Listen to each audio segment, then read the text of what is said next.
Hey, what's going on, everybody? Hope you're doing well. Another Wednesday. Welcome to Album Club. I'm Marty, one of your hosts tonight. Where in the hell are our names? How the hell is anybody supposed to know who we are? What the freaking hell's going on? I can It's work. I can work with anonymous. that. It's to Yeah, prevent we're hate anonymous comments, tonight. I No think. one will know. Fine. Nobody cares anyway. Devin God. watches this. He won't be able to call us out by name when the shit hits the fan. Logan, how you doing, man? Now they know who to insult. Damn. I'm good. How are you guys? Good. Good to see you. Good to be here, man. I will say week was good. My Friday went completely sideways in a good way. When about halfway through my work day, I'm starting to see all these different album covers from a new Neurosis album pop up into my feed. I'm like, that's Yeah. impossible. There's no way. I've basically written off that band, like I think everybody else has. But here we are. There is a new Neurosis in 2026. And not only was it announced on Friday, but it dropped. Not only did it drop on Friday, but Aaron Turner from ISIS is also in it. This is like a childhood dream come true. This is best case scenario, from a terrible situation in the beginning. And I don't want to spoil too much, but I definitely want to review the new Neurosis album, and it definitely made me immediately go back and play my all-time favorite. Nothing, unique here, but Through Silver and Blood, absolutely my favorite Neurosis album. It is caustic. It's like the end of the world caught in a post-metal frenzy. Absolutely love all the songs on here. The title track is so suffocatingly heavy. Locust Star is absolutely just devastating. So had a blast catching up with a lot of Neurosis, and of course the new one. So look forward to discussing that more later with whomever is interested. And then kind of spent the majority of the week in like a sludgy and stonery, like desert rock kind of mood. I was on the Shredbeard's channel on Sunday night. Great show, Mandatory Metal Sunday. It was a success. They got quite the setup over there. Yeah, like, they got it rolling over there. Yep. And felt like I was on a late night show with Craig Ferguson or something. It was pretty legit. I got to give him credit. And they let me embellish about Stoner Doom and Stoner Sludge and stuff, so I cannot complain. There was Bongzilla. I was introduced to a great new band from Miss A called Slamosa. Recommend that to anyone who is interested. They tag themselves as Tundra Rock. From Norway of all places. Who knew that you could play desert rock in Norway? But put me in the mood for Chevy. Nice. The Electric Sleep. Nice. Like Paranoid Ozzy era Sabbath, but trying to play desert rock. Like the vocals are spot on, the grooves and the vibes just perfect. Big fan of this album. I will be getting more from Chevy. And then another surprise drop on Friday, or maybe it was Monday. I don't even know anymore. There's a new Fulci EP. Big fan of this Italian horror, like synthy death metal band, and the new Fulci EP is awesome. It's 11 minutes, all about the city of the dead, and I'm sold. It had me revisiting the whole catalog today, so spent about an hour with Fulci. So this is from 2024. Pretty solid album. Duckface Killings, about the New York City Strangler, something like that. But I don't know. Good album. Definitely has that city grime and gore to it, that only Fulci can bring. So been a good week so far. Strapping young lad, though. I mean, come on. We'll get to it. All right. Good to see you, Jim. Good to see you. How you been? Yeah, doing good, man. It's not been too bad this week. So for what I'm spending, I reacquired this one that was either lost or stolen. I think stolen from a party I had. This Godless Endeavor. Great. My favorite, Nevermore. Yeah. Definitely, I think by far it's the best. And watching all the videos with Berzine, the new singer, pretty inspired. I think that guy sounds pretty great. He also seems very cool and happy to be in the band. So stoked to hear about what they're going to do with him. But it definitely gave me thoughts of this, and just been on a World Day and Kick in general lately. So yeah, really happy to find this. I got it super cheap too. This is an original 2005 press, so $8, man. Bring it. And Marty, I'm going to surprise you here. So not only did I buy a power metal album, but I blind bought it. Never heard them before, and they're finished. so Beast in Black. 2019. Who Halloween's touring with. Yeah. Geez. Yep. So yeah, man, I just like the cover alone. I was at a record store that I'm just not here around here. Something about that cover speaks to me. Yeah. Yeah. Not a handsome woman riding that monster. Yeah. I'm a fan of. I used to collect those old, like, actually called heavy metal magazines. I know you guys. Oh yeah, I used to too. Like, stuff definitely appeals to me. But man, I gotta say, this is a fun record, man. It is like foot in the door. It's like 80s synth pop meets heavy metal, man. It's like I was laughing so much listening to this, but it made me smile. I was having a good time with it, right? And I was listening to, and my wife was with me, and she was taking it too, and which I couldn't believe, because she typically hates operatic vocals, but she was digging it, man. We both just had a good time with it. I find this to be hilarious, but I really liked it, man. So this one's for you, Marty, right here. Finished power metal blind bot. Nice. Yes. And I liked it. So yeah, maybe the toes in the door now, man. Toes in the door. Also, continuing my journey of populating my Sodom collection. I got this at a pretty good price here is M16. Nice. I think this is the 2016 reissue. That's the orange stuff. Got on Discogs, but yeah, another great Sodom record. I pretty much just decided I'm just gonna get them all. I'm just on a huge Sodom kick here. Just want them all. And I think I'm going to get that book too that Decibel just announced. That sounds pretty interesting as well. I'm going to probably dial that in too. Cool. That's for me. Right on. Good to see you, man. I'm still a little real in here. This is... I knew you would be. The possibilities are endless now. I mean, you got a taste of the Velveeta and he touches his lips. He's like, I'm going to eat the whole box now. That's how it's going to go. Just OD'd on it. What's up, Toasty? All right, TJ, how you doing, man? Oh, I'm doing all right. I just literally been home from Detroit for 45 minutes, I think. You can tell what show we saw this past week. So I went to the Big Boy show in Detroit, and I got to see Testament with Destruction and Overkill. Yeah, we just saw Overkill and Destruction, no Testament. Well, I had a I might have mentioned it last week. I had to go see a specialist, a doctor, and my wife and I decided to make a whole thing. And it turned out I had to miss the Overkill and Destruction up in Cadillac, Michigan, and it's crazy. And it turned out Testament was playing. That's the tour they're on at St. Andrews Thrash Hall. of the Titans. Yep. Yeah. And so we made a whole thing out of it. I figured good news, bad news, we're going to enjoy ourselves. And it just absolutely, those guys were just so fucking, all of them, It's some crazy. Yeah. Yeah, they were just absolutely killer. I mean, to see Destruction, granted, it's just Smear up there, but would have been cool if Mike was still in the band.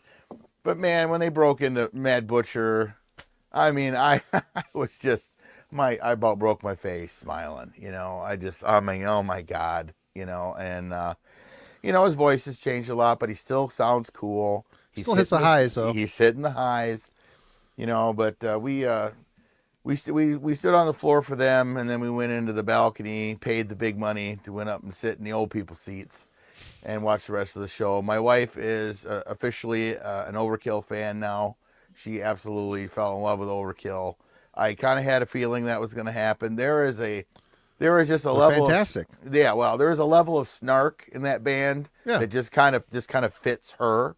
And she's just like, oh my God, I love his voice. They're so cool. She was blown away. I mean, my wife likes heavy stuff, but there's tiers to it, to where where I'm at, and she's kind of down here or whatever. But she likes some stuff, and she was just absolutely just had a blast. And of course, Testament.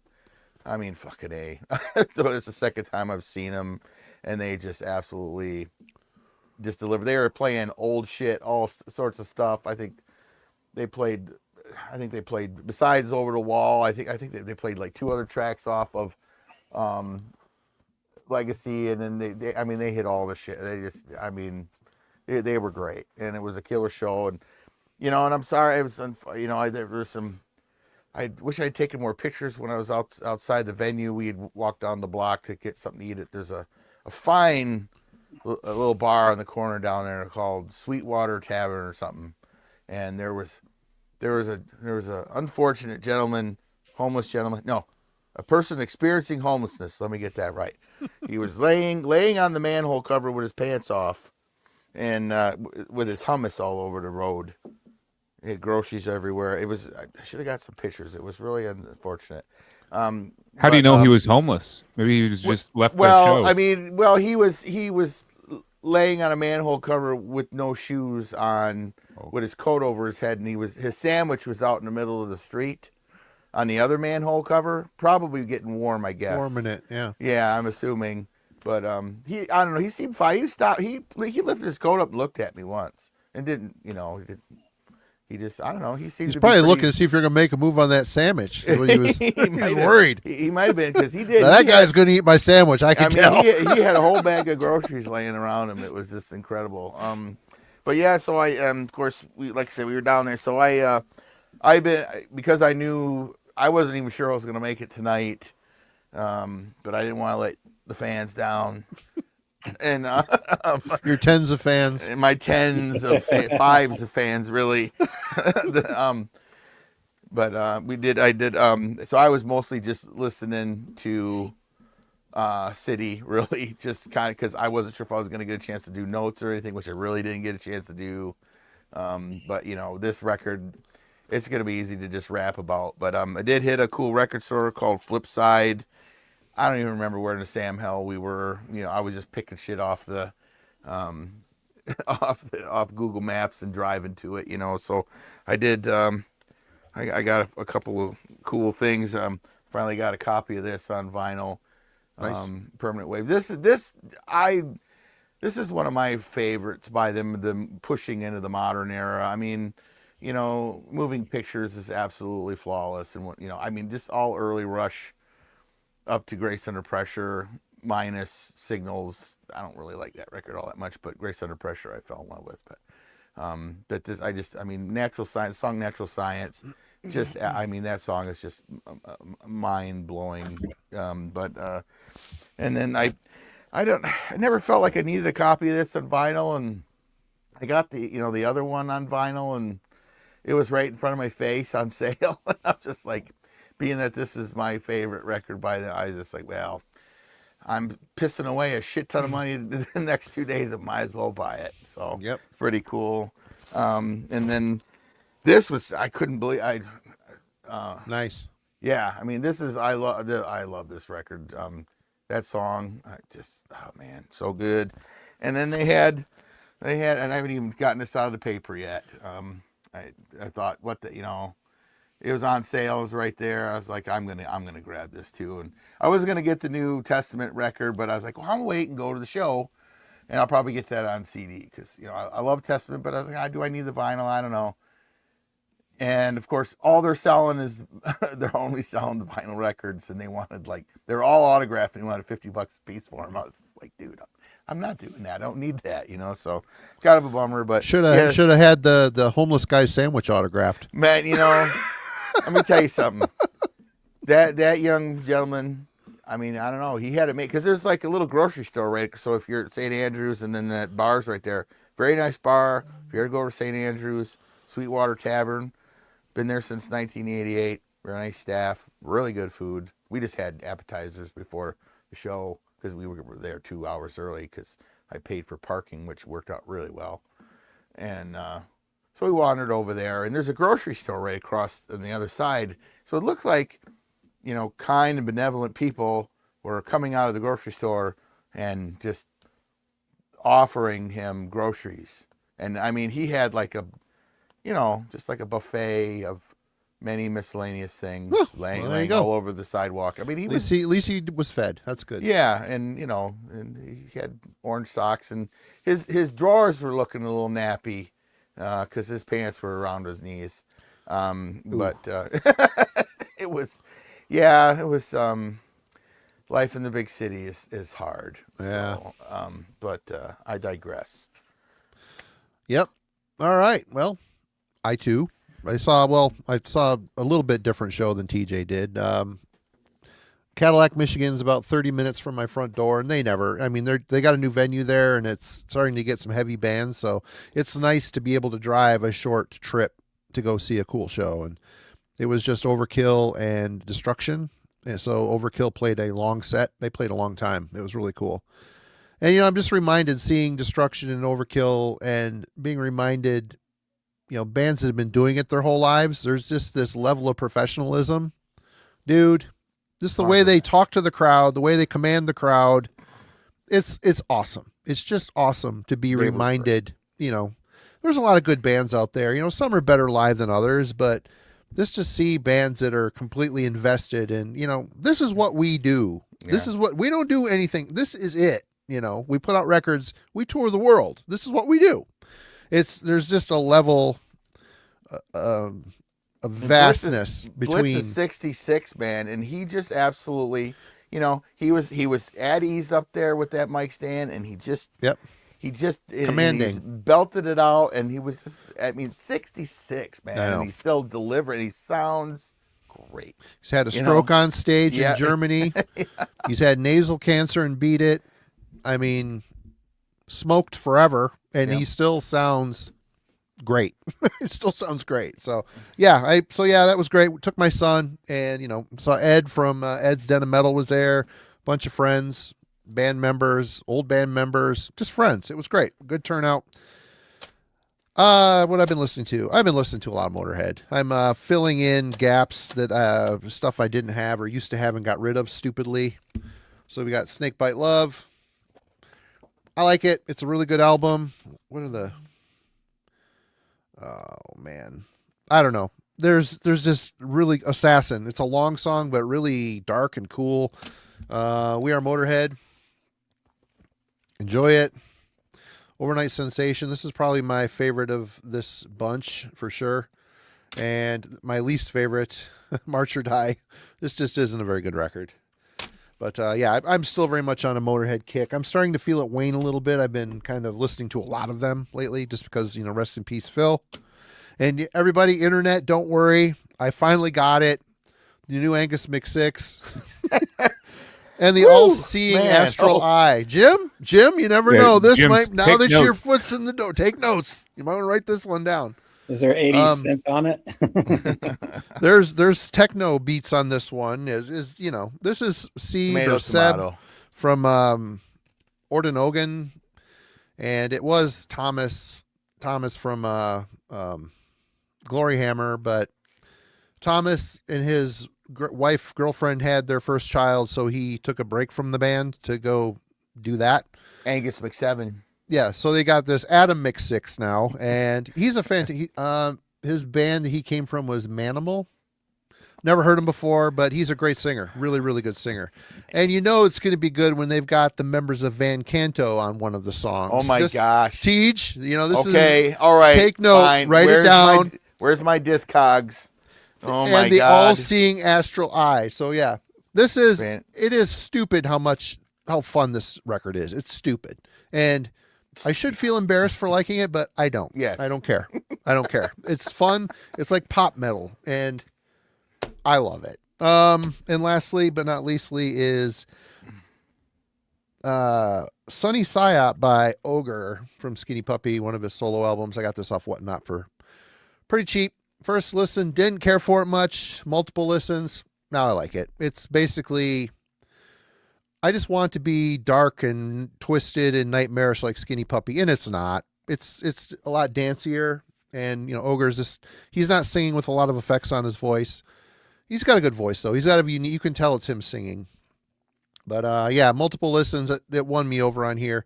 And it makes sense why after Dwayne passed away in Skinny Puppy and they reformed, it sounds a little bit more like the Ogre solo projects because one of the guys from Ogre went into Skinny Puppy too. So, Skinny Puppy went dance here, and it's kind of because of a direct influence from this Ogre stuff. But yeah, I'm enjoying that. But tonight we're here to talk about 1997's City by Strapping Young Lad. This is my Beat the Hell promo. Second album, did I not say that? Century Media Records. And for those who are unfamiliar, Strapping Young Lad was a Canadian extreme metal band formed by Devin Townsend in Vancouver in 1994. The band started as a one-man studio project. Townsend played most of the instruments on the 95 debut album, Heavy is a Really Heavy Thing. By 97, he had recruited permanent members to this lineup, which consisted of Townsend on vocals and guitar, Jed Simon on guitar, Byron Stroud on bass, and Gene Hoglan on drums. This lineup lasted until the band's dissolution. So, first impressions, Logan. Yeah, I mean, this is one of those legendary albums from the 90s, in my opinion, that basically, defies classification and genre tags and kind of expectations, Is it death metal? Is it thrash? Is it progressive metal? Is it industrial? Who cares? It's fucking heavy. It's pissed off and it wants to pick a fight. Is basically it's a little bit of everything. City. It's wherever the hell it wants to be in the moment, and you got to respect it. For me, this is actually a pretty big album for me in the high school years. There's this unruly, like, just pissed off teenage energy or this like adolescent angst to this album to me, where it's just channeling you haven't processed your emotions yet and you're just lashing out in every single direction at everything. There's just this unadulterated, adolescence to it. And I definitely, latched onto it back then, and it still holds all the weight. And honestly, it's even more impactful now because I kind of get to, look back on why I liked it so much back when I was like 16, 17, and why the the eloquent lyrics of Devin Townsend spoke to me, and just the attack of some of the songs were so impactful. This is a masterclass of musicianship and composition as well, and I think you kind of pick up on a little bit of everything on your first go around. I mean, it's so layered and dense, but then at the same time, like, relatively digestible from like a songwriting standpoint. It's a unique album. I really don't think there's anything quite like it, and to me, it's stands head and shoulders above in Devin's whole discography. Like, it's kind of funny because when I first heard this, I was like ready to be the next Devin Townsend fan in a way, but I never really clicked with Devin's solo material as much. An album here, an album there, but he kind of moved on a little bit maturity wise from where I felt like I connected with him and his music, which was Strapping Young Lad, basically. So I I respect the growth and everything that Devin's done, and he's definitely in a better place. And I think his career is so impressive, but you can't beat the schizophrenic rage and just feel and vibe of City, and really Strapping Young Lad in general. I mean, as soon as I started this week, I was immediately reminded with how kick-ass this album is, and I knew it was going to be a good one, So, good pick already. All right, Jim.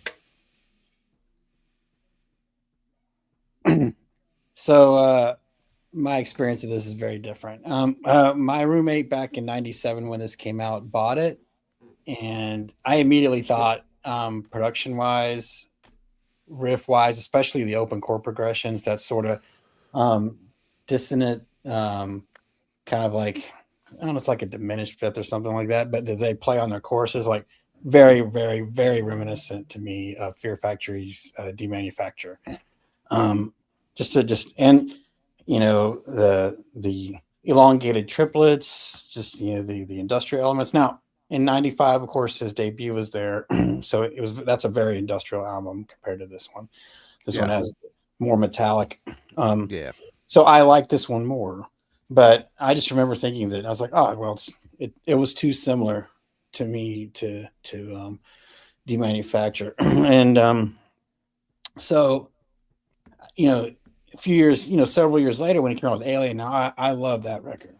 I think the vocals had progressed much better. The songwriting was more unique. That Devin Townsend's sense of humor was still there. And in fact, I think it was even more impactful.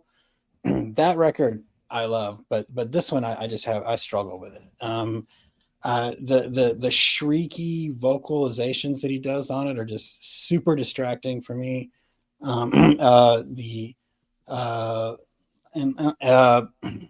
The industrial elements, I think they're just like sometimes they're like so high in the mix, like I don't mind them, but they tend to lean on like the trebly end of the spectrum, so they're almost like ear piercing at times, So, and it's a shame because there's some really good riffs on here, and there's some really great songs on here too. But there's also some that I think are just throwaway, and it. After hearing it again, because I haven't listened to it, since that time in the '90s, my opinion hasn't changed. It just doesn't.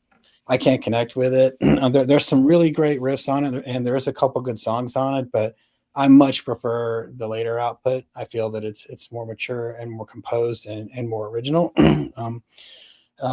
Not to say that there isn't some really cool musicianship on here, like from a composition standpoint. I mean, we all know Devin Townsend is an amazing musician, right? And he's great at layering. Great. He's a great engineer in the studio. He's great at production.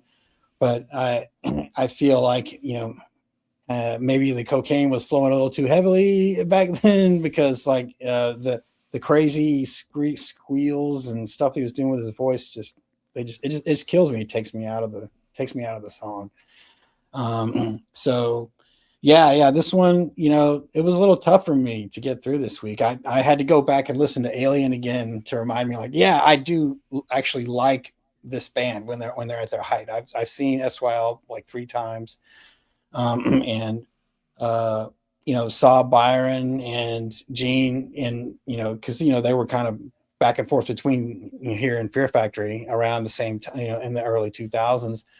So I've seen them in both bands, and but yeah, this one's got some great riffs on it and everything, but there's just some choices on here that made it tough for me. All right. TJ. Yeah, so I was introduced to this to Devin Townsend, and specifically this by Marty on a visit to his home when he was still married to his first wife. The good times. Yeah, we won't get into that. We won't dive down into that. But and I was immediately really, I mean, I'm really surprised, Jim. I did not expect to hear that from you about this. I'm a little gobsmacked that you don't like this. Yeah, I absolutely was crushed by this record. I mean, I hear Jim's criticisms, and I get it, but I guess, again, for me, it's like the sum of the whole, taking it for what it is, and I don't know. I just absolutely love this record and always have. And I have the self-titled one here. I thought I had the New Black, an Alien. I don't know. I have to go through my piles. They're probably buried behind something else. But I never really liked these ones as much as I liked City. And I do see the growth and the change in those records too. But I think that's just the evolution of Devin, it's just kind of a natural, that's just what he does. He moves on from one thing to the next and just keeps growing through it. And I just read an article not too long ago where, he's talking about the SYL stuff and how he did that. And he's like, I did those things, and that was what I was doing then, and that's it. And now I do this, and I don't need to go back and do that anymore. And even though you listen to, the solo stuff, and there's still so much power in a lot of that stuff. But getting off the rails here, yeah, I've had this for, seems like I went out and bought it pretty much not too long after hearing it. And I've had it, pretty much continuously. I think this might be my second copy of it. But yeah, I mean, for me, the first time hearing this, I was pretty enamored with it, and I still, it's, with there's one, the cover track on here is a little wonky to me, but the rest of this, I just absolutely think this record just crazy killer, like Devin. Yeah, I mean, I got this as a promo. I heard one song off the debut on a Century Media sampler, liked it. It was funny listening to that album a bit this week as well, and it's kind of messy in the production. I'm surprised he really kind of tightened it up a lot on this one, and I think the songs are a little scattered on the debut as well. But I agree with you, Jim. The Alien, that's a great record as well. But this one, there's no denying the Fear Factory influence. It's there. It's all over this thing. And there's the riffing at times reminds me of Pantera, just minus the stained wife beater. And more intelligent. I think his ear for layering. I mean, there's from Vancouver, British Columbia, which is where Skinny Puppy and Frontline Assembly are from. In fact, the guitar, what the hell is the guitar player's name? Jed and Devin both played on various Frontline Assembly albums, and I hear the electronic Devin's take on that style working it in here. I think it's really good. I really do like that style, and I like how he incorporates it here. And it's just the layering. For me, it's the layering. The tantrums are impressive. I do like the crazy feral sounding screams and shrieks. It's not something that's sustainable. I don't see how he could tour the world and expect to pull that off night after night after night perfectly. It just, maybe when you're young and dumb, things just work. But, he can still do it. He can still scream like that. But I don't think, and I've seen a lot of those interviews too, TJ, he looks kind of down on this whole era just because it was a bad time of his life. He was going through some shit. And, yeah. It's funny reading, the lyrics on this. It's it seems kind of conceptual. It's kind of like revisiting the teenage angst. He must have had a troubled teenage school time problem. Like, a lot of people do. I read some of the lyrics and it's pretty interesting how he wrote the lyrics, and you can kind of feel the intensity coming off of that hatred for that time. But yeah, for me, it was very much pretty eye-opening experience. I mean, I liked Fear Factory. That came out 2 years before in 95.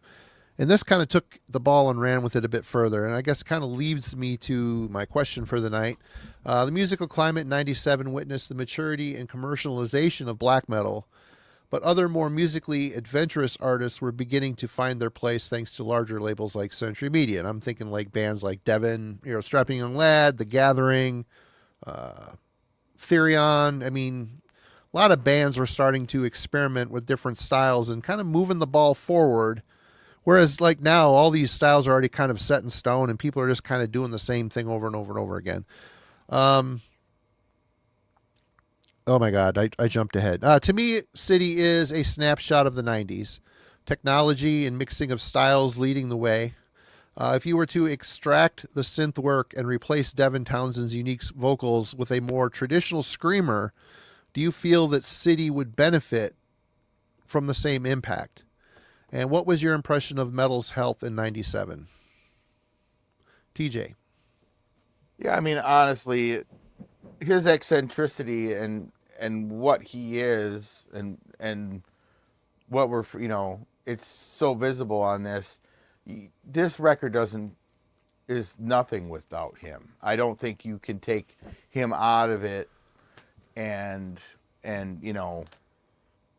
have anything that even remotely works like this, because this is so much what Dev, it's just him. It's just, and we're seeing the early stages of his, more visible career to the masses. Prior to this, he was, doing whatever, Steve Vai and whatever the hell else he had going on. But I think without him behind this, what do you got? You've got a quasi industrial metal record with it. I just don't think there's just no way it works. I mean, and as far as '97,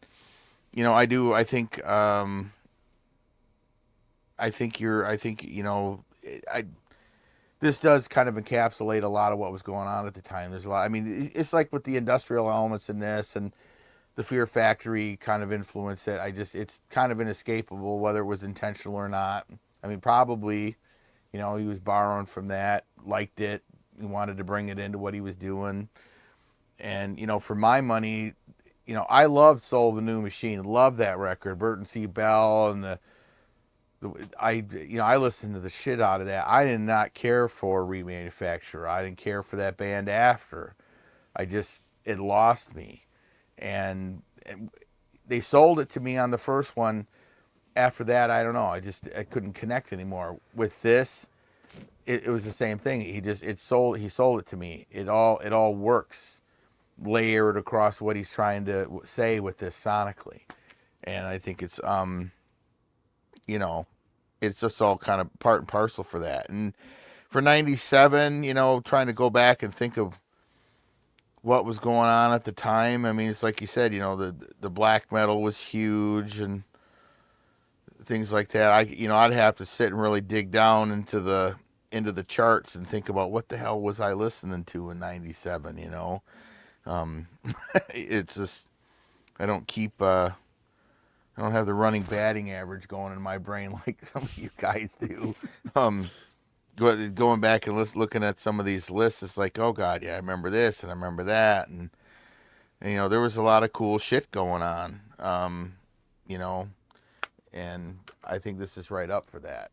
But without this record and without Devin, I just I don't think it's just kind of a, I don't even know. I just don't. You couldn't achieve. It just.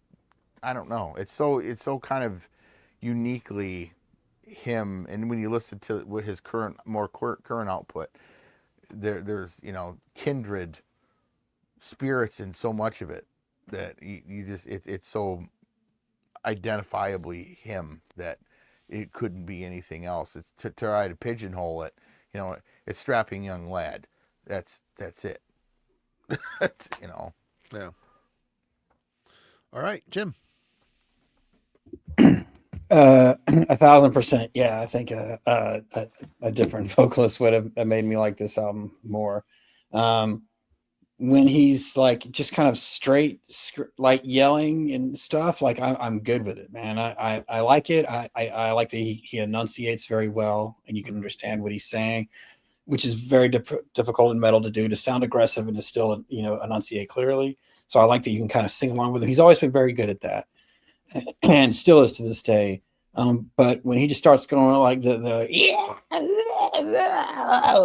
I'm just like, what is happening, dude? I cannot get behind it. I mean, literally, like I was like listening to this with my AirPods, and I just wanted to pull them out and throw them across the room. I couldn't take it. You know what I mean? It was very, very, very tough for me to get through when he started doing that stuff. And so, yeah, for me, yeah, at this stage, and if it was between having that and having someone else like do something more of a straightforward, vocal approach, I would have taken that any day. And it would have definitely, for me, risen my enjoyment of the record.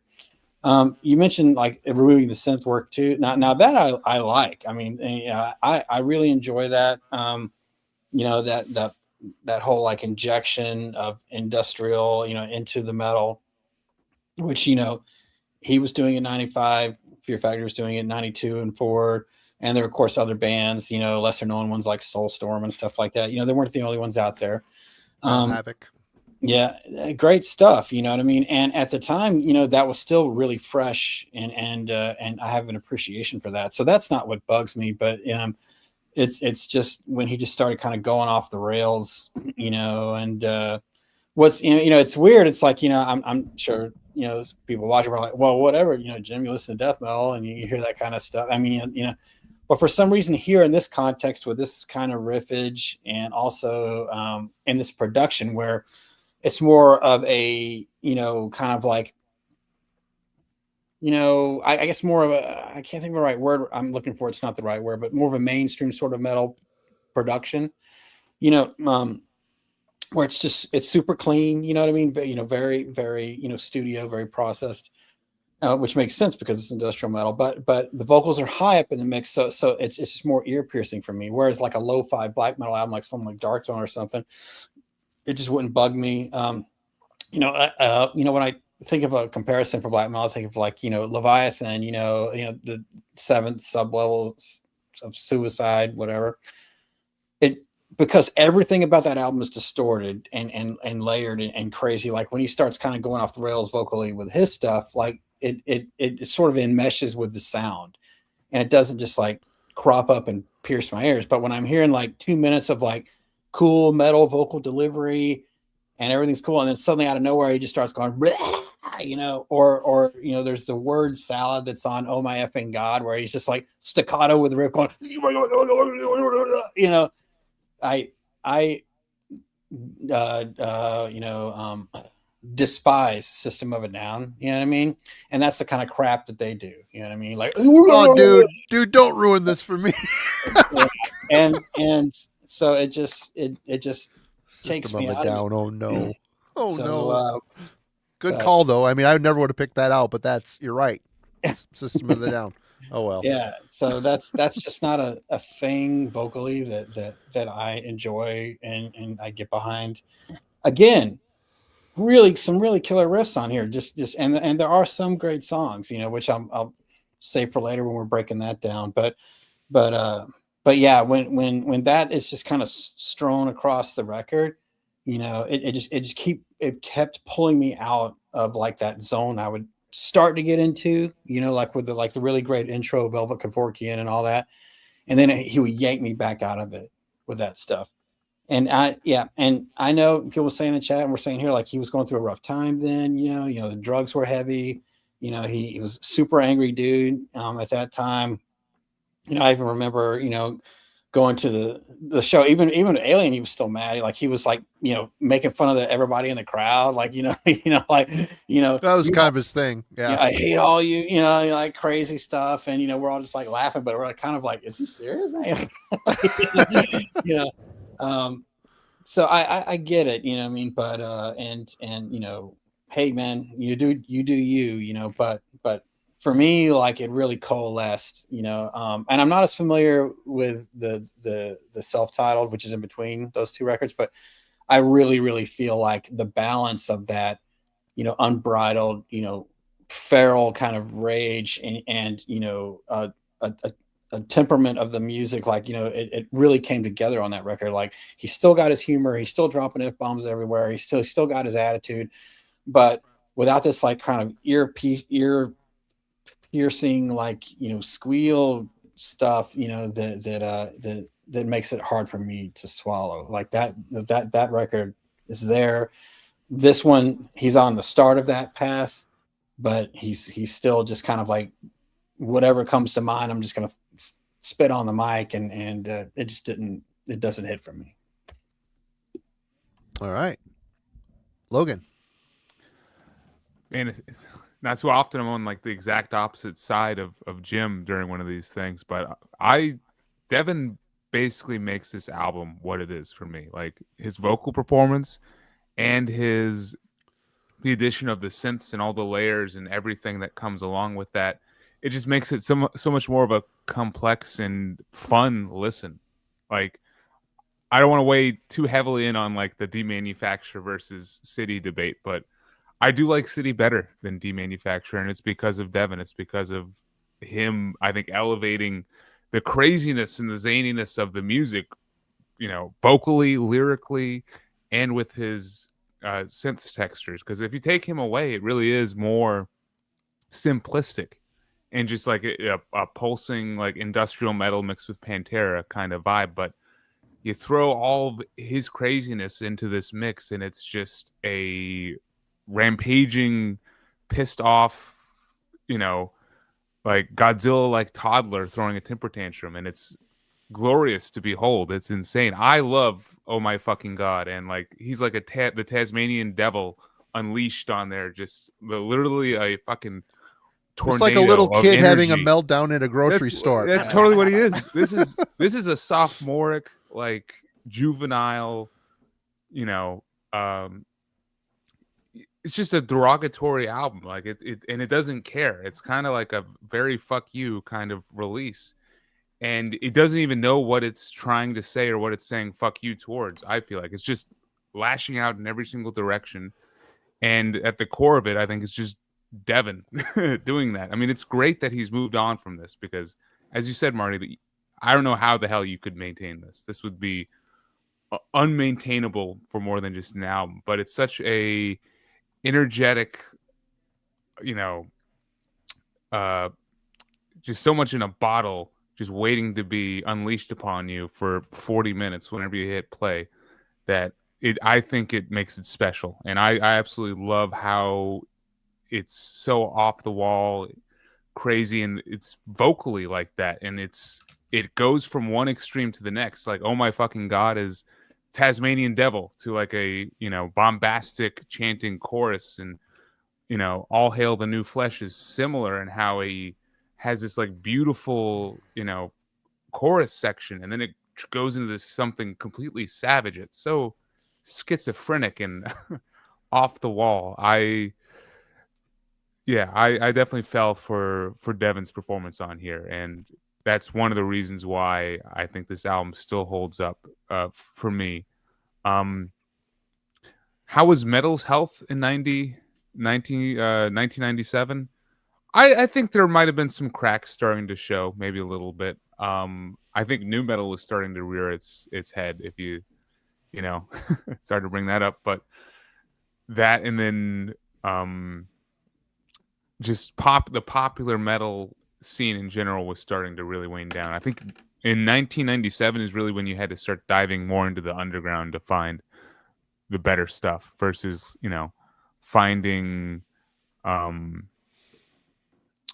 like Danzig's, and like I'm a big fan of like all that kind of what came along with the grunge era, but now that's starting to fade away as you're getting into 1997, and definitely 1998. That's when Korn's Follow the Leader comes out, and I think a Limp Bizkit album, and it just kind of all implodes with that. So 1996, I think, is a stronger year. If you do a comparison, I think you can see a little bit of a dip.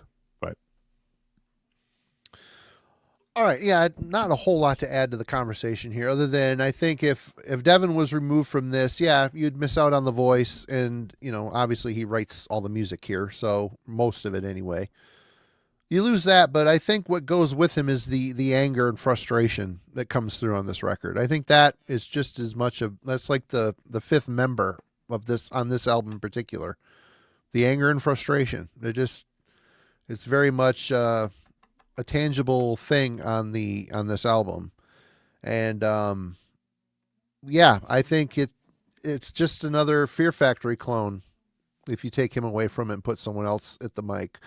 And again, I like Demanufacture. I think it's a good record. I listen to this. I think it ups the ante on that a lot. So I think it's the natural progression of that. Whereas Fear Factory went more nu metal. Strapping took it and went just more intense, more ferocious, which works. In 97, I didn't sit and look at what came out that year. I just remember I'm 2 years into Worm Gear Zine. I think I either started or I'm just about to start Metal Maniac. So I'm hearing a lot of stuff. But the thing that kind of the variety, there's variety going on. Yeah, nu metal's starting to come around, but I'm thinking you got bands like this, very modern sounding, bands like The Gathering, another very modern sounding band, but Annika is singing for them now and just offering another color within the metal envelope or umbrella. And, you know, bands like Moonspell and bands like Therion and Tiamat, they're just doing different things. But you can, you know, of course, you got black metal is starting to evolve into more commercial realms, but still a lot of really good stuff coming out. You know, it might have been a so-so year for releases, but really I think there was a lot more to offer. Like I said, nowadays it just kind of feels like all of these subgenres are already established and bands are just kind of doing the same thing within them. But you get in the mid to the late 90s, it feels like there's some, you know, different things starting to happen to set things in place for the way they are today. So, I mean, just for that, you know, that reason, I think Strapping Young Lad was an exciting part of that because they were, you know, effectively working with the industrial thing. And, you know, obviously Devin's voice, whether you like the screeching or not, it's just amazing how that guy can flip a switch and go from, you know, Wolverine screaming to this beautiful, you know, singing voice. He's kind of a special talent in that way, of course. But let's discuss the musicality and composition of City. TJ. Yeah, I mean, I love Devin's vocal performance on this record. I love the screaming banshee, gagging to death, vomiting on oh my fucking god. I like how unhinged he is in all of this. I like how tongue-in-cheek everything feels, you know, where he's trying to convey emotion as much as ideas with his words. It's for me, you know, I mean, we'll get into the mix and the production in a minute, but, you know, I mean, just how he goes from intense to unhinged to violent to somber, you know, and the songs while there's chaos everywhere throughout this record and it does shift from mood to mood, but they're still so focused. When I listen to this record, I don't get lost in any of it at all. Kind of, again, the only that Room 409, I don't have any connection to that Cop on Cop or whatever that Cop band. Shoot Cop. Yeah, whatever the hell. I don't know what any of that. Never heard the original. I don't know what the hell. I didn't either, but I really like their cover of it. I think it's a really good song. I don't know. It's weird. I don't know. It is weird. Yeah. I don't hate it. It's just that's the only thing that's kind of sore thumb to me a little bit on this. But anyway. But and the rest, Gene and Jed and stuff. I mean, those guys. I mean, for God's sakes, Gene Hoglan, man. I mean, what are you supposed to say about Gene Hoglan's drum performance? I mean, the guy just absolutely is a monster on everything he does. Just an absolute master of what he does. And the guys that Devin had with him, I think doesn't Jed play with him like on a bunch of his solo stuff too? He did in the Devin Townsend project, but he kind of put that band to rest. Yeah. Because it's like Devin Townsend project, Devin Townsend band. I don't know. Then Devin Townsend, And then, I might have got it wrong. I don't know. It's been different variations. Yeah. Of the same theme. You go looking for it on, and it's like you get one thing in a bunch of albums, and well, wait a minute, this, and then something else starts playing, and it's a whole other discography of shit. It's like he's got some of the stuff. But yeah, I mean, as far as all that goes, I love I love what Devin does. I'm more, again, this era of his career and creativity, I'm I like this, I like City better than I like the other. I still haven't heard the first one. But the rest of it, like I said, I don't have a good dig. But I identify more with this era of him as a creative force, as a musician. I love a lot of the stuff he does. Now I have all sorts of songs picked out from this record and that record. The stuff that's just amazing, emotional, and he's more into his, singing and he still has these scathing vocal ranges that are just so intense. But as far as that goes, I just, for my money on this, for me, I just think they deliver everything that Devin was trying to achieve on here. The industrial, the quasi-industrial elements, and whatever. It all just kind of paints this picture, and I enjoyed it. I think it's great. Logan. Yeah, I mean, I don't want to steal too much from what I already talked about, because I think I was bleeding into this conversation. The attitude overall here is probably one of my favorite aspects of the album, and then this just whole so unhinged and like emotionally juvenile and extreme for the sake of being extreme. It has a lot to say about what it's feeling, and that's kind of it. It's like a fuck you, but it doesn't really know what to be mad about. Like, are we screaming at society here? Are we screaming at, parents, or what? It doesn't matter that it doesn't know. It's just being angry for the sake of being angry. And that's something that I was able to connect with as a teenager, and still can recall and remember.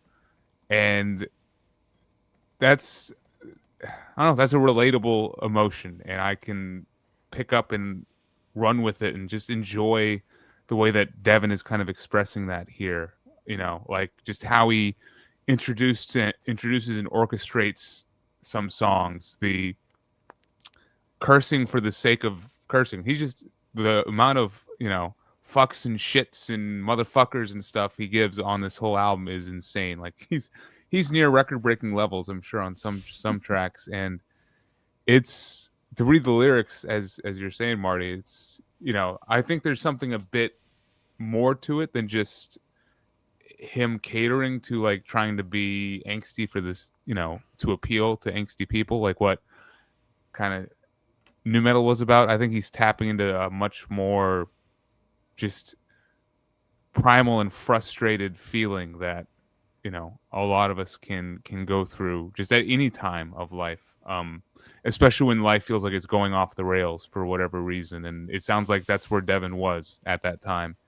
And as I said before, I'm happy he's through it, but like this is still the energy that I kind of crave from him and from Strapping Young Lads. So it feels like a coming of age record, but not when you're coming to terms with it, but when you're still mad at the world for why you're having to change in the first place. Like it sounds like fuck you, I don't want to change kind of record, which that's awesome. I appreciate that. Yeah, vocally Devin is a highlight. I think I kind of already talked about that. You got Gene Hoglan, The Atomic Clock, though, on a record, and it's gonna sound great. I love his double bass. That's always my favorite part of a Gene Hoglan performance, whether it be on Symbolic by Death, or whatever he does later, like Ill-Natured Spirit Disease by Old Man's Child, and his stuff with Testament. It's all about his double bass. Just how intense and fast he can play that double bass kick is impressive. And he just moves around the kit so effortlessly, you don't even notice it. But it on repeat listens, you can focus and really get a lot. And I think the production kind of caters to that as well. But he adds a lot to the intensity of the music. You can tell he is just beating the shit out of his drums throughout this whole album, and it mirrors the intensity of what the music needs. Like, as you were already alluding to with the question, you strip away Devin and the effects. The guitars aren't really the most amazing part of this album.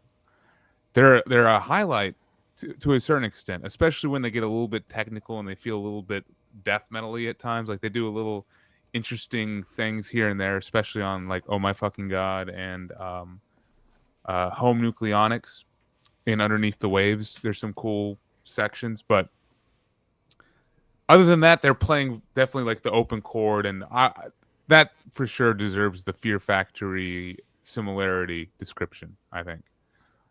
But when you add in the the effects and the layers of the electronics and samples and synths. That's what makes the album really stand out, because it feels so dense and so busy. It feels like you're literally walking through a city. It's cacophony as you're maneuvering through it, and it's a lot to digest, a lot to take in, and the sheer density and diversity of it is a strength for sure.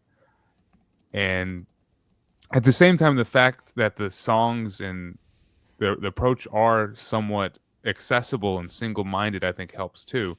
Like, it's so dense, but you can still get, the chorus of "All Hail the New Flesh" stuck in your head, without issue. So it's somewhat simple an approach at the same time, but the density of it, I think, that's what makes it unique and uncomparable to other albums, in my opinion. All right, Jim. So take everything that Logan just said and put that you don't like those things, and you put my response to that.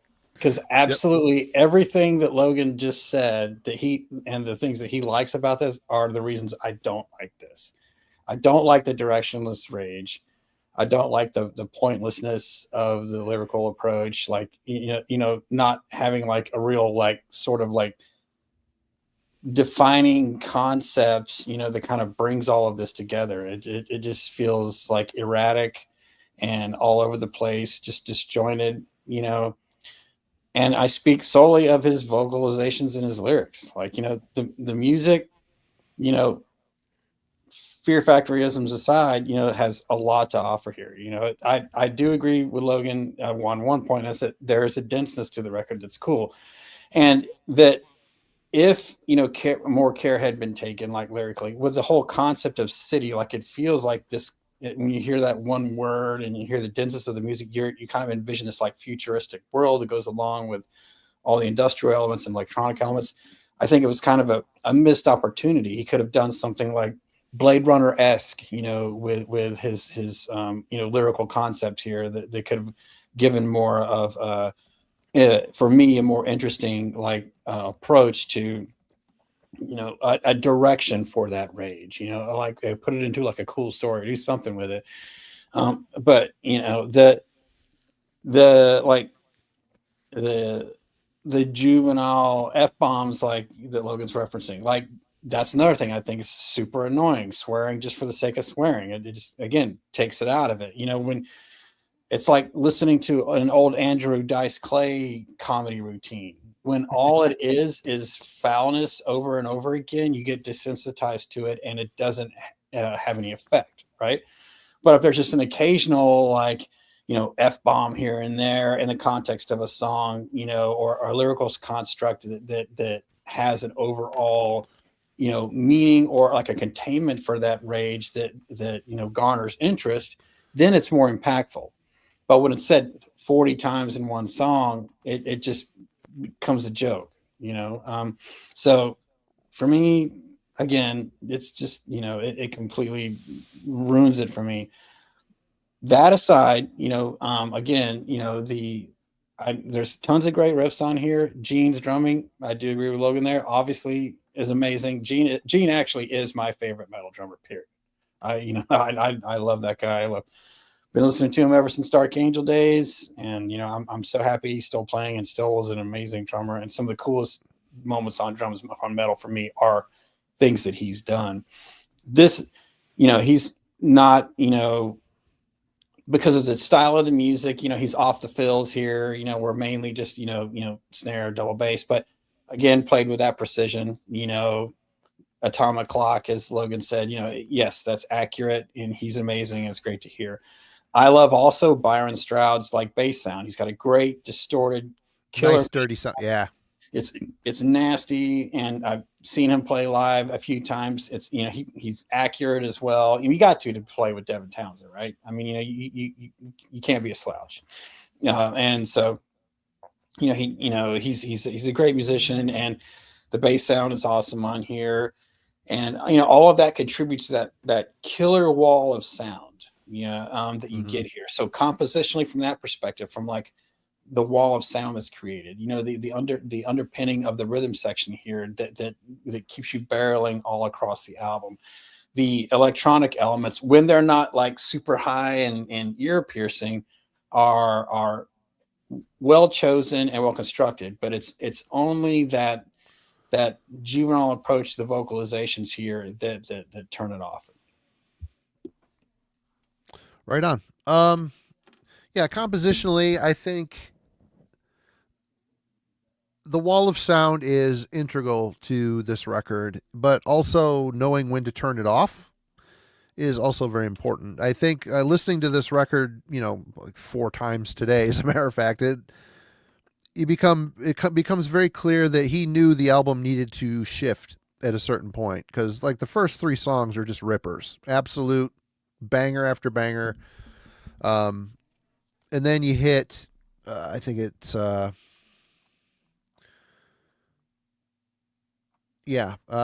Home, Nucleonics, and AAA. They start to ease off on the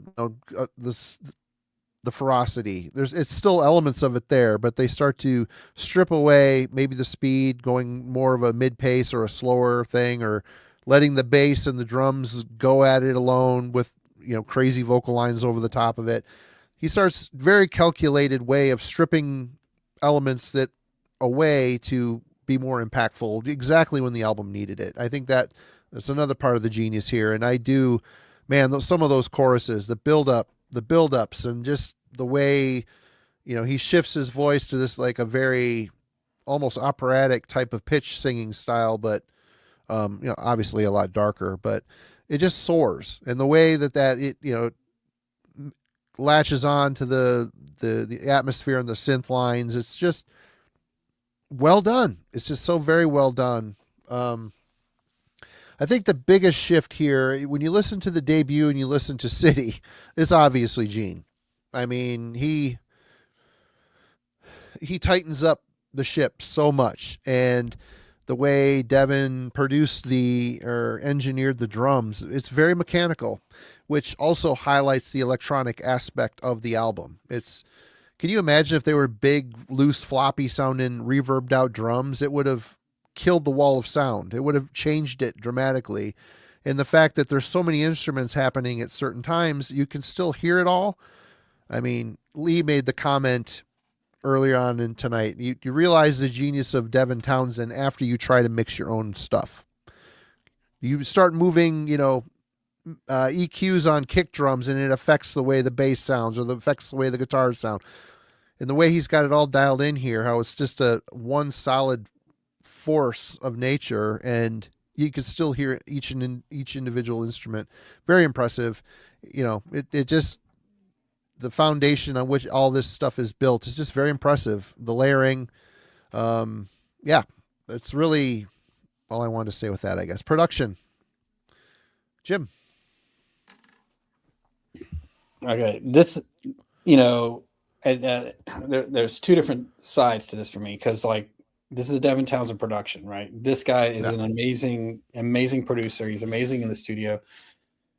There's a reason why Century Media just said, we're gonna put out everything you do, right? Because the guy he's a creator. He's a visionary in the studio. He's influenced a lot of people, with his capabilities and styles and just pure musicianship. He's an incredible guitar player, and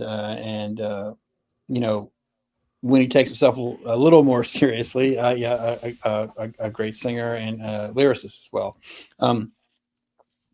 So I'll refer back to what I said earlier, like the wall of sound, killer. The industrial parts, when they're not ear piercing, killer. The bass sound is exactly where it needs to be. The drum sound is powerful and good. Guitar sound is super heavy, very precise, clean, chunky in a good way. All of that hits the nail. Where it doesn't work for me is the when he starts doing the shrieky crazy stuff, it's like he pushes the levels all the way up and then throws even a little distortion on top of him, like he's like peaking it out.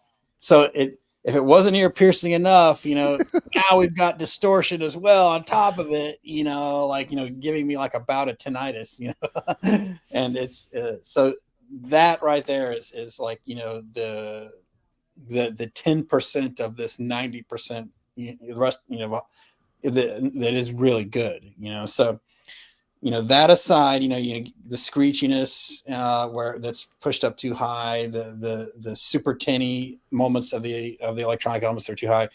That aside, everything else about this production is really cool and has a great, presence about it that carries on throughout the record. It's to me, it's the interconnecting element of the record, is that thickness, or to use Logan's term, the denseness of the record, which I think is accurate.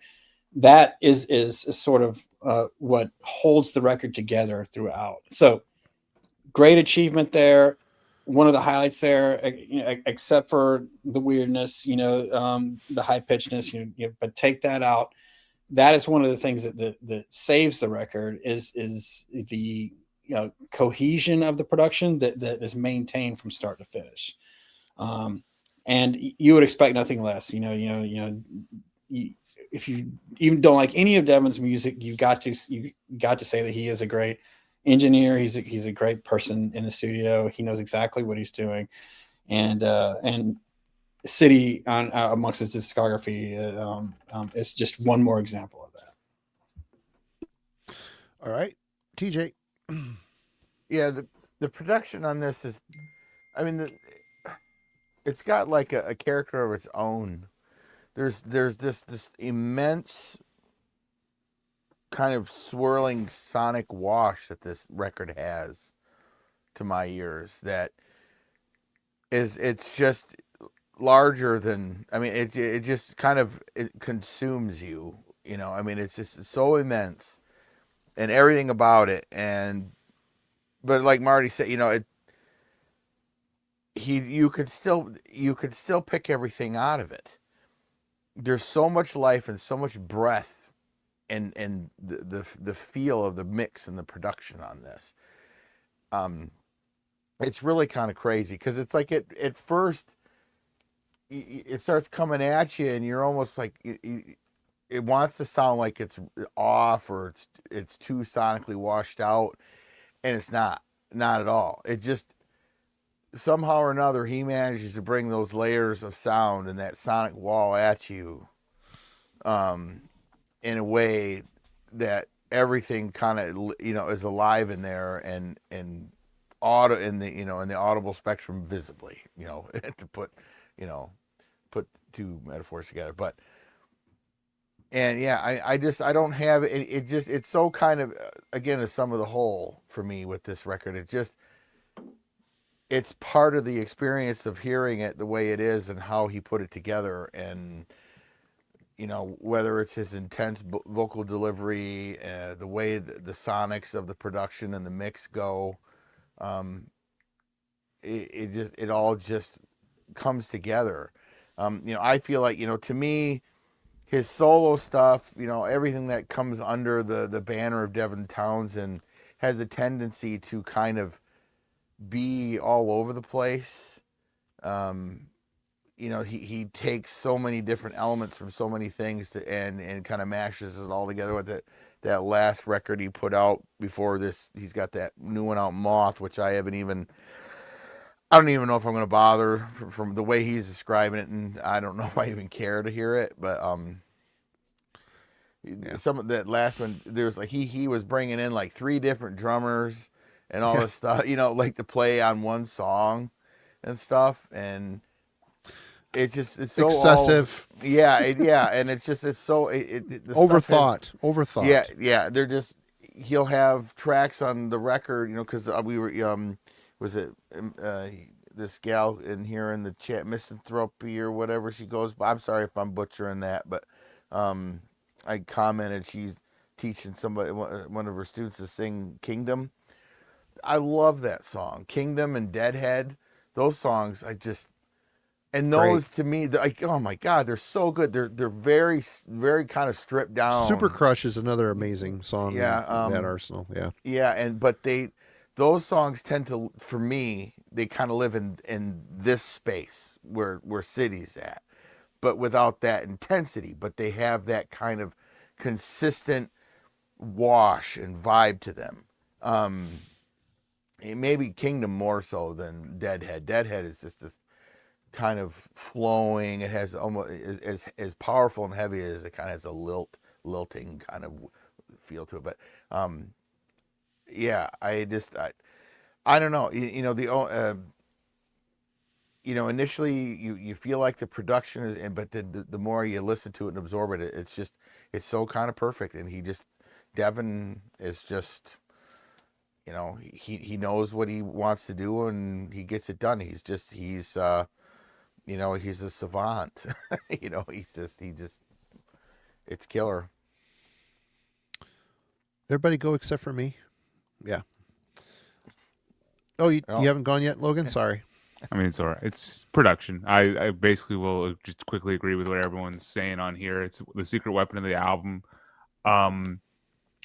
I personally like it's like all the layers and all the textures of the electronic and synths and all that is still here, but I think the actual instruments sound massive. Like the guitar riffs and like the drums and everything, they are like towering figures in the mix.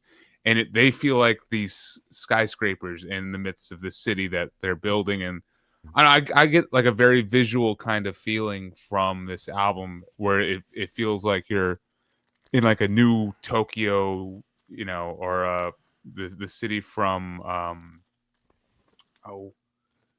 Blade Runner or a Ghost in the Shell or Akira or something, like in the torrential downpour kind of. It just is that visual kind of production, which I love. And it's because of the layers, but then at the same time, the way that the individual instruments can stand head and shoulders with everything else that's going on. So I think everything is perfectly balanced in the mix. And he somehow balances it while doubling down on being as excessive as possible. And that's quite a feat. So thanks, Marty. Sorry. Oh, I'm sorry, but we get talking and I forget where I try to mix it up every once and I get confused. Anyway, production, there's a synergy to this record. It's very modern sounding, very sharp sounding. And I really like the variety in the synth tones and the way he highlights them and kind of makes them in the background, but does bring them out on occasion. It's a nice use of synths. The guitar tone, it's clear and it's very mean. It's a very mean, tight, just sharp gain on that thing. The palm mutes feel, like they're, punching you a little bit. It's cool. It's very good, well produced. No complaints. Least favorite songs. Logan. Yeah, I mean, the track list here, I think, has some extreme highs. The opening of Velvet Kevorkian, I absolutely love it. Just sets the scene so perfectly and sets Devin as this, like, depraved, demeaning narrator over the whole thing where he's introducing the city. And you kind of just drops you into All Hail the New Flesh. Like, he builds it up and then it just drops. And then that intro scream to All Hail the New Flesh is probably one of the best opening like official songs of the 90s. Like, I love this track, one of my favorites from this album. And it does a great job of introducing the contrast and the trade-off between like these beautiful, like kind of touching almost chorus sections that Devin sings, going into like more savage, like jackhammering riffs and vocal delivery. Like, he goes from, feeling sorry for people to all of a sudden he's like, just get away, you motherfuck, and I'll see you pigs in hell and shit like that. It's, yeah, the delivery from Devin on here has always been one of my favorites. Oh my fucking God. That's my reaction, and also the song title. Yeah. The technical death metal riffing to me, but the most demented song on the album. The unbridled chaos just contrasts like the fist pumping intensity and bombastic catchiness of the chorus. I absolutely love this song. it feels so juvenile, especially in the section, like the bridge section where he's almost singing like la la la or whatever. It's crazy. Yeah. This song is off the rails, insane. Probably one of the craziest tracks I could think of. And to me, it works. It works as a song. Home Nucleonics, I just have to give a quick mention. I absolutely love the lyric. You failed like God and me. Great song lyric. The Insane Werewolf Howl by Devin is another highlight. I warned. Jesus, come on. I love that shit. That's all the vocal parts he loves. I hate every single one. We're complete opposites. From this point forward, it's just the opposite of whatever Jim says is what I say. Do you like this song though? Triple A, my favorite song on the album. It's kind of the most dynamic and the most unique sounding, but it still is very eccentric and is just a bizarre track. Like it has this childlike bounce and kind of goofiness to it that builds throughout. And I think it's a bit of an shit. It's a biographical song about Devin throughout his high school years and stuff. And I just love how it builds and it naturally just gets heavier and heavier and riffier until the final section of the track is just a killer riff the whole way through. So I love it. And then I do like how the album builds. Yeah, thank you, James. I do like how the album builds. It starts to lose me towards the end, though, unfortunately. It definitely is going from like a more chaotic and frenzied entity into something that's more atmospheric and drawn out and, just more open-minded in a way. And I find myself kind of getting lost around the cover song, Room 429, and especially Spirituality. Like, they're both great songs. I do like them, but they just feel so different from what came before, and they don't necessarily mesh to me in the same way. And I always feel like you get dropped off into this more open white room versus the busy, bustling city that happened previously. So I've always found myself a little disappointed in how this album ends, and I think I like it more now than I did when I was a teenager, and because I never used to like Spirituality. Like I would always skip that track and end it on Room 429. And now I enjoy it, like, because it is still extremely heavy, and the synths and the layering is still there perfectly. Doomy. Yeah, very doomy. But it just feels so one note in like a linear song. And believe me, I'm all about like one note linear music. I enjoy, Dope Smoker for crying out loud. But it just doesn't fit what came before, and it feels like a bit of a letdown and a drop off. So that is my one little asterisk for the track list here. TJ. Muted. Pull the Jim. I almost did it too. I had muted, heard something, and I almost forgot to turn it back on. Yeah, Room 429 is just a weird song. I don't hate it, but it's just, I don't know, it feels out of place with the rest of it, kind of. Otherwise, the album opens great. All Hail the New Flesh is it's a killer track. I love, it's one of, oh my fucking god, the I love his voice. I love him trying to puke his brains out of that shit. I mean, I don't know how I've mentioned it. I love it when vocalists are ambitious and try to do different things when they sing and shit like that, and doing vocalizations and doing stuff like that. I mean, to me, he's just doing all kinds of crazy shit on this record, and it just, to me, I enjoy it. I don't find it to be off-putting by any stretch. Again, Jim, I'm just can't understand you on this one. I just don't get it. Yeah, I think Detox is. I love the intro on Detox. Home Nucleonics, it just rages so good. AAA, it's so screwy and weird, but it is very much like Devin. It just, to me, it's just him. I like spirituality. It's I think it's a brutal song, but it's real moody and heavy. I really like everything on here other than that cover track. I don't hate it. I don't know. It was always out of place. And for the longest time, I didn't realize it was a cover. And then I never, it's a cover song. Okay. That might explain some things. And I've never bothered to search out, the other band. So I don't know. I probably will now that we're talking about it, but yeah, overall the tracks on here, I can put this on now and sit and listen to it. I like this record. So, all right, Jim. Yeah, I used to own Cops Shoot Cops White Noise album. That's the one I like. Great record. I wish they would have put a song off that one on that one, because I feel like that one's a little bit more of an intense record. But I need to check them. I've never heard them. I've heard of the name, but I need to check them out. I recommend White Noise, man. It's a great record. 2 bass guitars, really just dirty, dissonant. It's evil sounding. Really cool. I think you'll like it.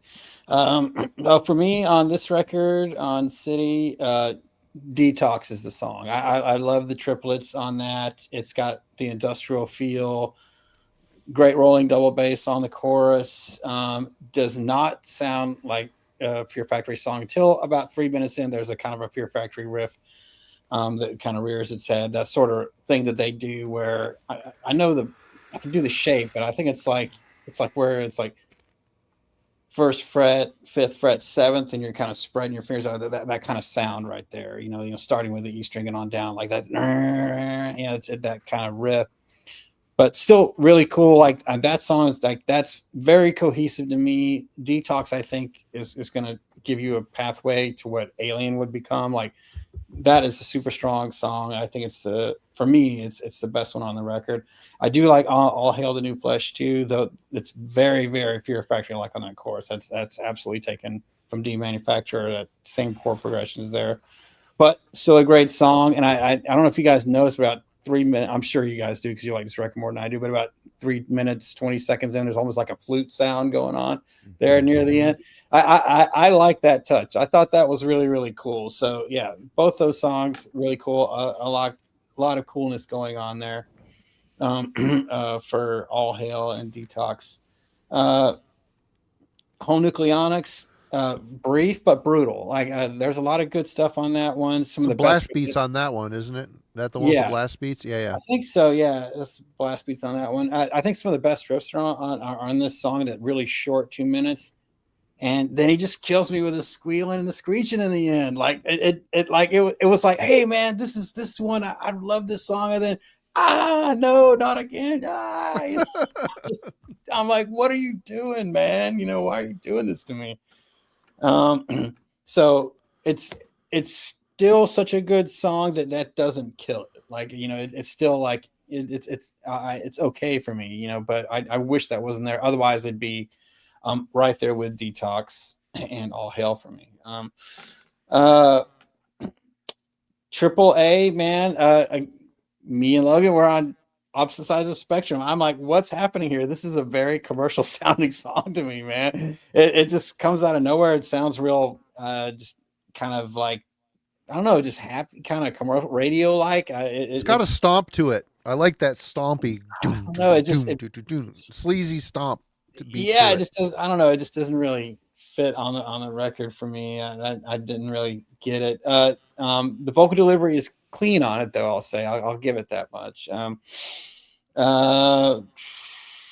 Underneath the Waves, full of those screeches that I don't like, unfortunately. I do like that it has a very strong industrial presence, though, and I like how it's just the distorted bass with the vocals on the verses. I think that's cool. Yeah, that's a cool moment on that song, or arrangement on that song. Yep. Coffee Shop, I already said I it's that one's not a song of mine of theirs. I like the stuff off White Noise. I recommend that record. But going to spirituality again, me and Logan on opposite ends. I like spirituality. I think that's a good song, man. I like, it's got a cool main riff. I like the slow crawling tempo. It's unique to the rest of the record. I'm not a Pink Floyd fan. Sorry, everyone who loves Pink Floyd, but there is a Pink Floyd sounding moment in this song that actually works for me. Like in this context, what Devin does with that sort of that Floydish, kind of, structure and movement, like makes sense here. And with that metal sense, it gives it more, bravado for me and makes it stronger. So I actually like what he did here. And he does like a weird vocal thing here as the song begins to fade, but it isn't annoying to me. It's just interesting. Like what he does here, it isn't like all screechy. It's something different and kind of strange, but it works for me. So spirituality, I actually think is a great closer for the record for me. And I think one of the strongest songs on the record. So take that from what you will, but yeah, if nothing else, if I was asking, or if someone was asking me, you like what to check out, the song that I recommend the most though is Detox. All right. Well, for me, I think the intro it's very interesting. 117, it's only minute 17 long, and it feels like a scathing indictment. It's like, get ready, you bastards are going to pay. And the way it flows into All Hail the New Flesh, I just love the piercing screams, the modern riff work, and it gives way to that soaring chorus. And basically right here, you're going to get kind of a game plan for what the more extreme songs are going to be like on the album. They all kind of live within this realm with the sensible synth lines, the loops, the samples, very effectively leaning into that industrial influence, which of course is the birthright of the Vancouver, BC scene, really. Oh my fucking God. I mean, frantic and feral. Love the rapid fire vocals. Retched over the precise, those precision crunch riffs. Very cool. I mean, again, Devin demonstrates right away that in his prime, he was ready and able to go for it, throwing inhibitions and just going for it. And like I said, I don't think something like that in the long run live is, you're not going to be able to achieve that night after night. But, the fact that he did it, it really puts the song over the edge for me. I know it drives Jim nuts, but I don't know. It just adds a unique color that a lot of bands weren't trying at this point, Detox, that just the whole foundation of Strapping Young Lad at this point is rested upon like this foundation of intensity, which allows very well considered and expertly layered music to take shape on top of this level of just intensity. I love it. But he gets there by each line has a level of simplicity to it. And again, that allows him to decorate the song in whichever way he sees fit, whether it's frantic screaming or really knocking it out of the park with those soaring choruses. Very catchy, heartfelt, and lethal, I think. Home Nucleonics, we get the blast beats on here to increase that manic intensity. And of course, Gene is the man for the job. He sounds, even though it's a really clean drum sound, it's just very impactful. I really dig it. AAA, I just love the fact that now he realizes I'm at the midway point. I need to shift. I need to change. Start stripping away some of the intensity. This is the one with that sleazy pounding groove in the beat. It's goofy, but it's so characteristic of Devin. I mean, he wrote, Ziltoid, the Omnipresent, that whole album. It's like a puppet show put to music. I mean, he's got a definite sense of humor here. But yeah, the band or the album and the listener definitely needs a breather at this point. And it's just very catchy. So it works perfectly here. Oh yeah, Underneath the Waves. It starts off with this immense intro, and then the screams break apart in glorious fashion the way he's screaming over the top. But then, like Jim mentioned, that then they drop that away really quick, and it's just a drum beat and the bass line while Devin's singing over the top of it. It's really cool to strip it all down to the bare bones. So then when you start layering, and they come back out of that with this massive chorus. It's just that impact just in the swell and the rise and fall of dynamics is just so impressive. And the Room 429, this song, Cop Shoot Cop cover, I think it's in line with AAA in a lot of ways. It feels like they're kind of like strange bedfellows a bit, but that whole take you to that empty room tonight, that synth line dun, dun, dun, after it, and that really punchy drum beat that matches it. It's like the hook of the song for me. There's like this swell of emotion there, and it's so well dealt with. Like I said, I've never heard the intro or the original. Definitely would like to check it out. I do like this cover on here. I think it adds a nice color to an otherwise very interesting album. Spirituality. If you look at this album as a concept, I think, processing all of this youthful teenage rage, spirituality feels kind of like, I've got it off my chest. There's like a resolution here. It's super, it's doomier. It's very dense, very murky and thick. It feels like the blueprint for what he would do with his solo projects. I mean, he would typically go slower and heavier on a lot of these things. This kind of feels like a beginning, a little less developed version of where he would go after strapping kind of is done. That's what the impression I got from that. I like the way it ends the album. And really, I find myself just kind of zoning through it because I'm still trying to process the hammering that I just witnessed leading up to it. But I think it's a good, interesting closer here, and it's cool to hear a slower, more dense, doomy side of this sound and the snapshot of the band at this point in their career. I have no real dislikes on this record. I like every song on it. I like the way the album's paced.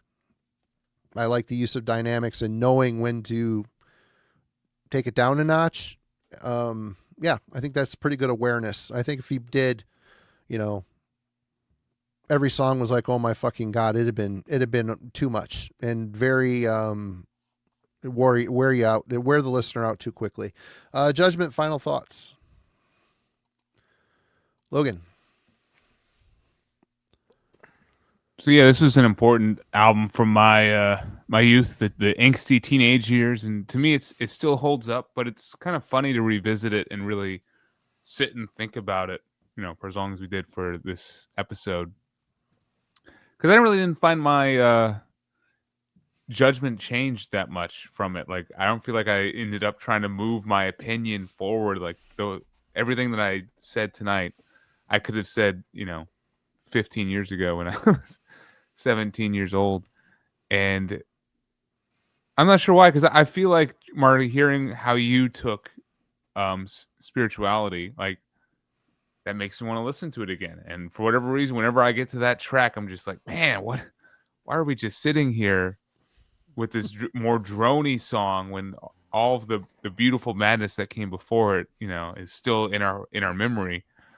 But I mean, it makes sense, and it's probably part of the special feel of this album. Like, I think it does feel genuine. It explores a lot of negative emotions and feelings that we kind of all go through and become entrenched in for a time, and it's it's a very cool little snapshot of that, and just the fact that it feels genuine also makes it exciting and refreshing. So add into the fact that, to me, the musicality of City is unique and you can't really visit anywhere else. It's special.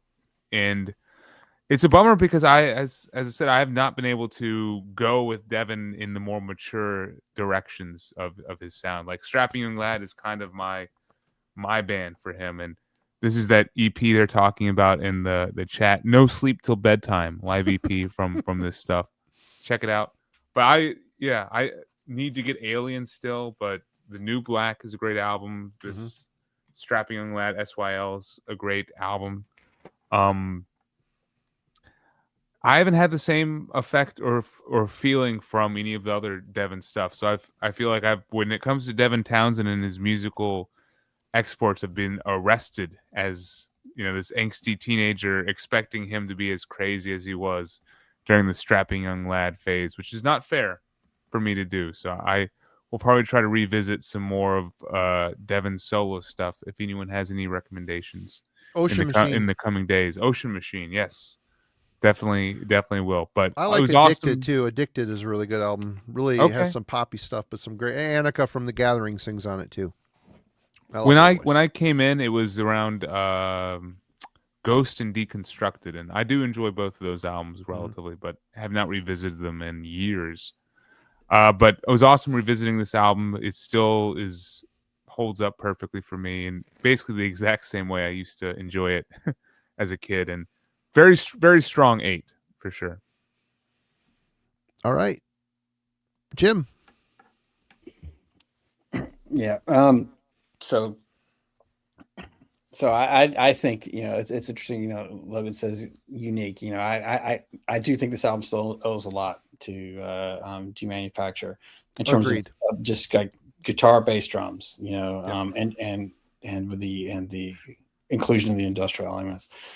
But you know, for me, you know, if I'm reaching for strapping, it's going to be Alien. I love that record. I think that is perfection. You know, I saw him tour on that record. It was amazing. It came off amazing live as well. And you know, all of like the misgivings I have about City were gone by the time that one came around. You know, even though, you know, that record still has a sense of humor, still has, you know, lots of F-bomb drops and all that kind of stuff, whatever. I feel like the humor was better, and I feel like the vocals were way stronger, and just the writing of the songs in general was far more mature. And so Alien is my strapping album. That's the one that I would point to. So for me, you know, if I'm gonna listen to this style, I'm gonna listen to, on this particular record, I will listen to what inspired it, you know, in some ways, at least musically. I'm going to listen to Demanufacture. That's my record, you know. But for strapping, you know, if I'm in the record shop, probably not going to pick this one up, but I would, you know, absolutely pick up, you know, Alien and his later output. All righty, TJ. Yeah, it's gets an 8.5. You know, I would give it a 9, but I've taken half a point off for that song. So, but you know, to me, you know, you go back on this and seeing Devin now. I mean, this is just, it's formative for Devin Townsend, and then, you know, the other strapping albums, how they did change, and I still, you know, for me, I like this one the best out of them, out of the 3 that I've heard. You know, there's really not much more than that I can say. I think this is an absolutely killer album. It's unique and definitive, and so much as what, you know, for Devin Townsend being such a unique being, you know, creator. You know, I definitely recommend it to anybody. All right. You know, this is a 9 for me all day. This is one of those records that it's got so much variety within the songs.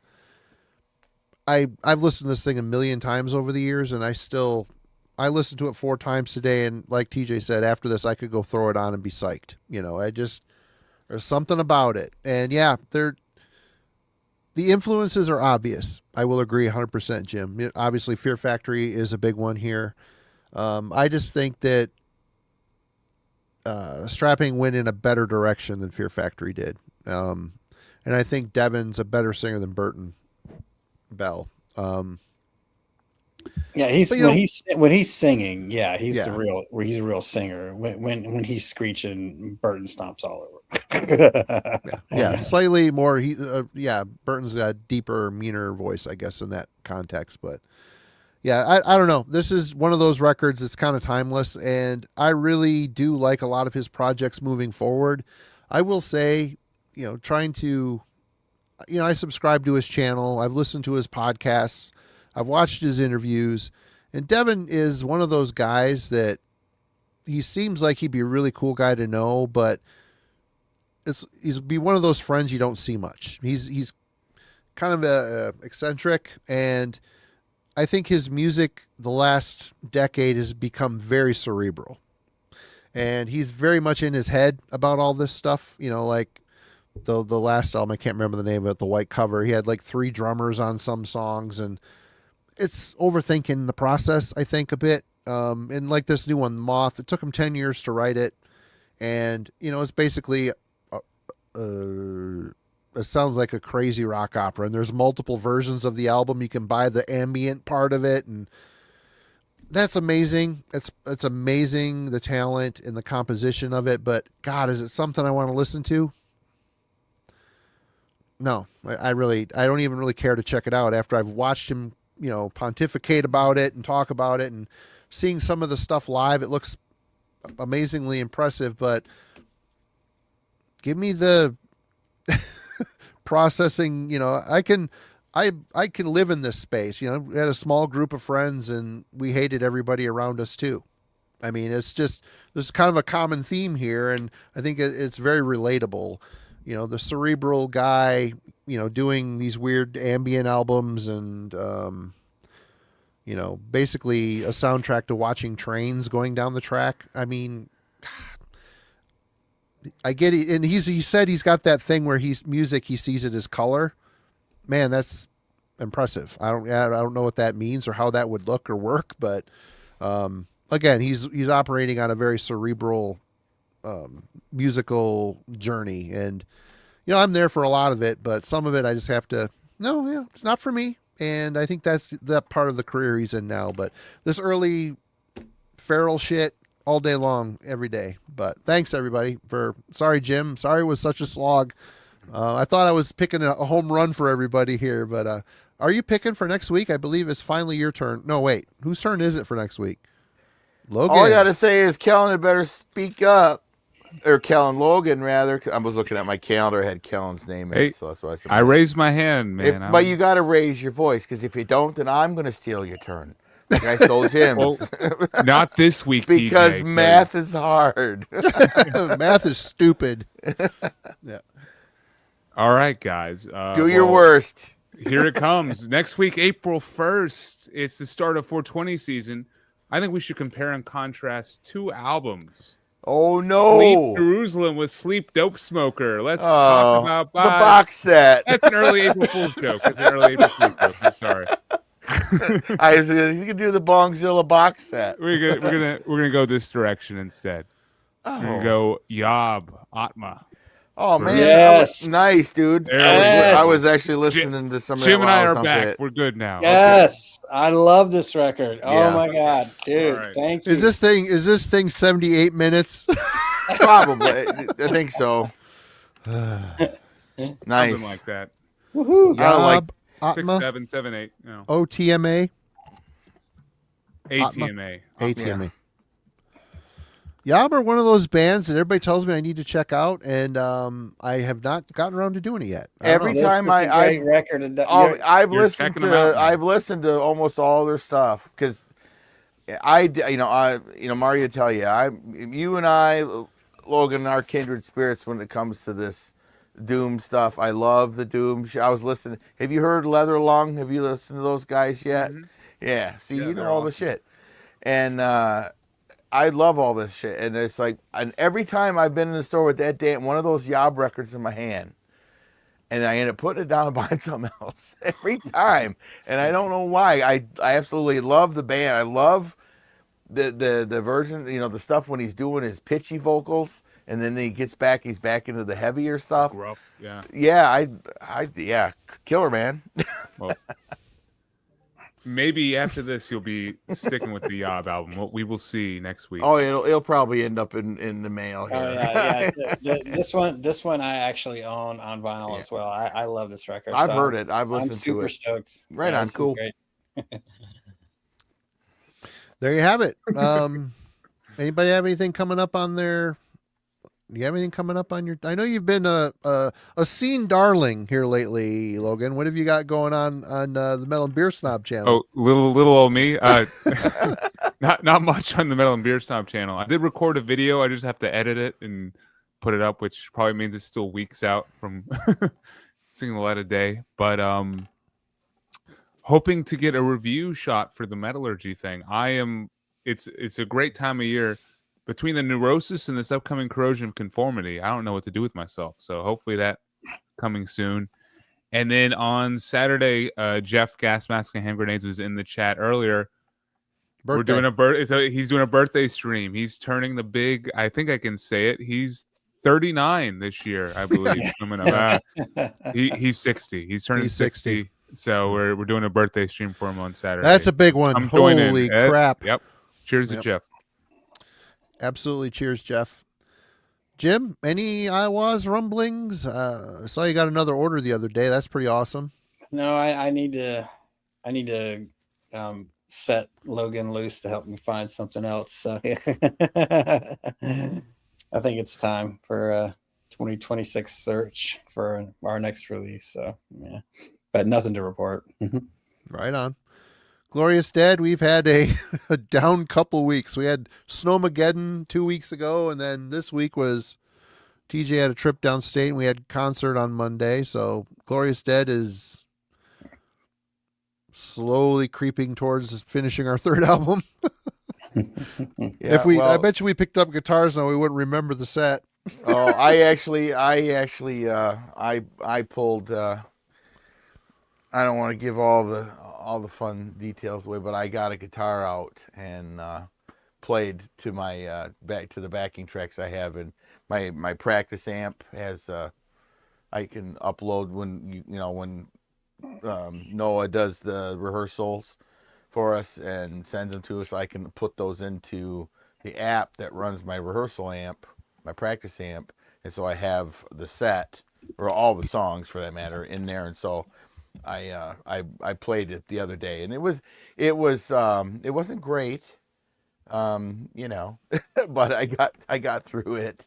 So, but yeah, so Noah is crushing it in Glorious Dead. Absolutely, he's doing a great job. He learned all the stuff quick. He contributed to the new album riffs.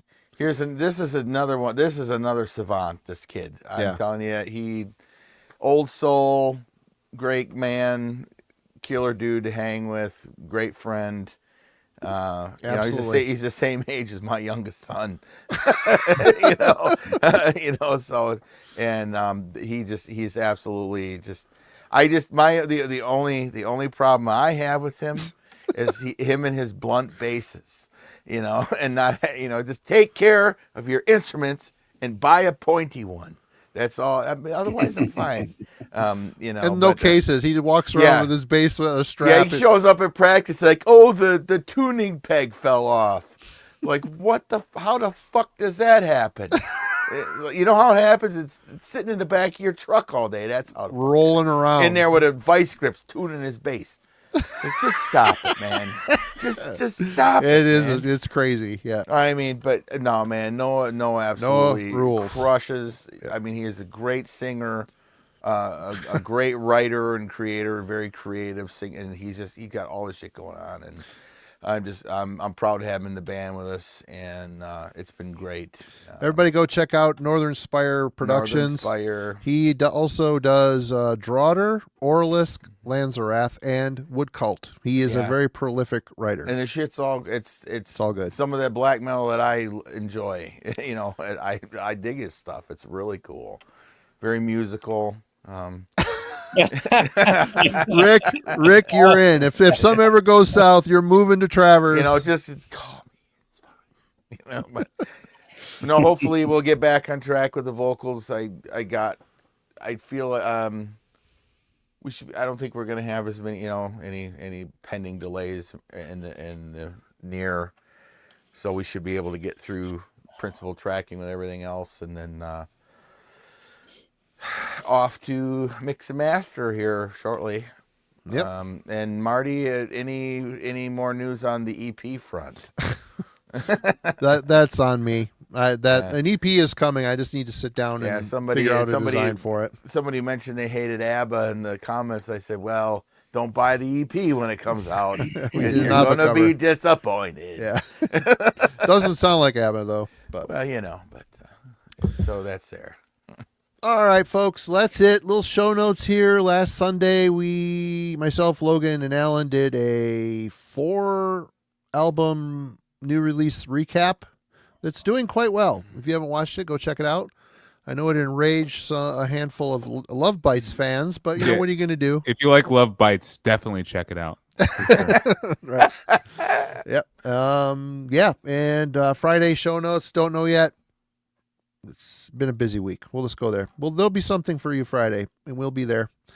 And I guess that's it. Everybody have a great one. We will see you next time. Cheers. Thanks for joining us tonight.